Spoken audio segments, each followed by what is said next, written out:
Hello friends, నేను మీ బాంబే భారతక్కను. శ్రావణ మాసంలో non వెజ్కి బదులుగా వెజిటేబుల్స్తో మిక్స్ వెజిటేబుల్ 65 చేసుకొని తినండి. మిక్స్ వెజ్ 65 చేసుకునేటప్పుడు ఇందులో క్యాలీఫ్లవరు, క్యారెట్, బ్రోకోలీ ఇలాంటివన్నీ కూడా వేసి చేసుకోవచ్చు. మీకు ఇష్టమైన వెజిటేబుల్స్ వేసుకొని చేసుకోవచ్చు. ఒక వెడల్పాటి ప్లేట్ తీసుకొని ఇందులో పన్నీర్ వేసుకొని, ఉప్పు వేసుకొని, 1/2 టేబుల్ స్పూన్ మిరియాల పొడి వేసుకొని, కార్న్ఫ్లోర్ 2 టేబుల్ స్పూన్స్ వేసుకొని వీటన్నింటిని బాగా కలుపుకోండి.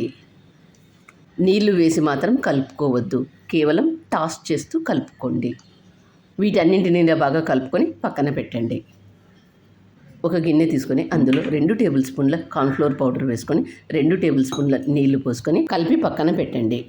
గ్యాస్ ఆన్ చేసుకొని వెడల్పాటి బాండీ పెట్టుకొని అందులో ఆయిల్ 3 టేబుల్ స్పూన్లు వేసుకొని ఆయిల్ వేడైన తర్వాత ముందుగా మనం కలిపి పెట్టుకున్న పన్నీర్ ముక్కలను ఇందులో వేసుకోండి.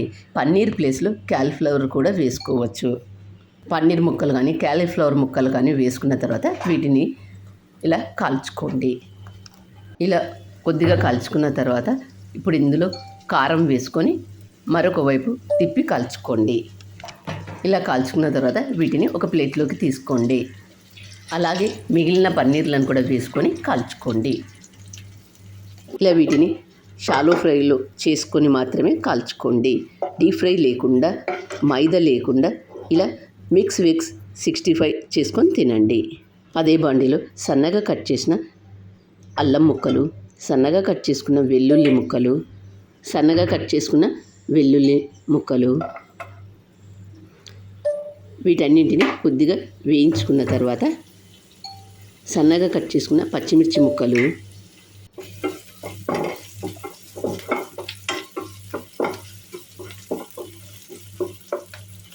సన్నగా కట్ చేసుకున్న క్యాబేజీ ముక్కలు, బేబీ కార్న్ ముక్కలను 1 ఇంచు ఉండేటట్లు కట్ చేసుకొని వేసుకోండి. బేబీ కార్న్ లేని వాళ్ళు క్యారెట్ ముక్కలు కూడా 1 ఇంచు ఉండేటట్లు కట్ చేసుకొని వేసుకోండి. బేబీ కార్న్ 1 నిమిషం పాటు వేయించుకున్న తర్వాత టమాటో సాస్ 2 టేబుల్ స్పూన్లు, 2 టేబుల్ స్పూన్ల red chilli sauce, vinegar 1 table spoon వీటన్నింటిని 1 నిమిషం పాటు వేయించుకోండి. 1 నిమిషం పాటు ఇలా వేయించుకున్న తర్వాత ఇప్పుడు ఇందులో క్యాప్సికమ్ ముక్కలు వేసుకొని క్యాప్సికమ్ ముక్కలను కూడా 1 నిమిషం పాటు వేయించుకోండి. క్యాప్సికమ్ ముక్కలు త్వరగానే వేగుతాయి. ఇలా వేయించుకున్న తర్వాత ఇప్పుడు ఇందులో ముందుగా మనం గ్రేవీ కోసం 1/2 కప్పు నీళ్లు పోసుకొని ఇప్పుడు ఇందులో ముందుగా మనం కలిపి పక్కన పెట్టుకున్న కార్న్ఫ్లోర్ నీళ్లను ఇందులో వేసుకోండి. ఇలా వేసుకోవడం వల్ల కార్న్ఫ్లోర్ నీళ్లను వేసిన వెంటనే ఒకసారి అంతా బాగా కలుపుకోండి. కొద్దిగా గ్రేవీలాగా అవుతుంది.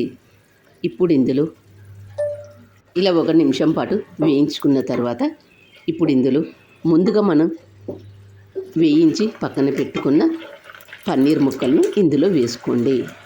పన్నీర్ ముక్కలు ఇష్టం లేని వాళ్ళు క్యాలీఫ్లవర్ ముక్కలను వేసి కూడా చేసుకోవచ్చు. వీటన్నింటిని ఒకసారి బాగా కలుపుకొని పన్నీర్కు బదులుగా క్యాలీఫ్లవర్ ముక్కలు వేసుకోమన్నాను కదా, అలాగే మీకు ఇష్టమైన కూరగాయలు వేసుకోమన్నాను. అప్పుడు అందులో వంకాయలు, బెండకాయలు ఇలాంటివి మాత్రం వేసుకోవద్దు. ఇలా బాగా వేయించుకున్న తర్వాత ఇప్పుడు ఇందులో సన్నగా కట్ చేసుకున్న స్ప్రింగ్ ఆనియన్స్, సన్నగా కట్ చేసుకున్న కొత్తిమీర వేసుకోండి. గ్యాస్ ఆఫ్ చేసుకోండి. మీరు కూడా తప్పక ట్రై చేయండి. మరి మీకు ఎలా వచ్చిందో నాకు కామెంట్ చేసి చెప్పండి. నా ఛానల్ కొత్తగా చూసేవాళ్ళు సబ్స్క్రైబ్ చేసుకోండి. మరొక కొత్త రెసిపీతో మీ ముందుకు వస్తాను. వీడియో నచ్చినట్లయితే మీ ఫ్రెండ్స్కు, రిలేటివ్స్కు షేర్ చేయండి. వీడియో నచ్చినట్లయితే ఒక లైక్ ఇసుకోండి. మీరు ఇచ్చే ఆ లైక్ మాకు ఎంతో ప్రోత్సాహాన్ని ఇస్తుంది. Thank you for watching.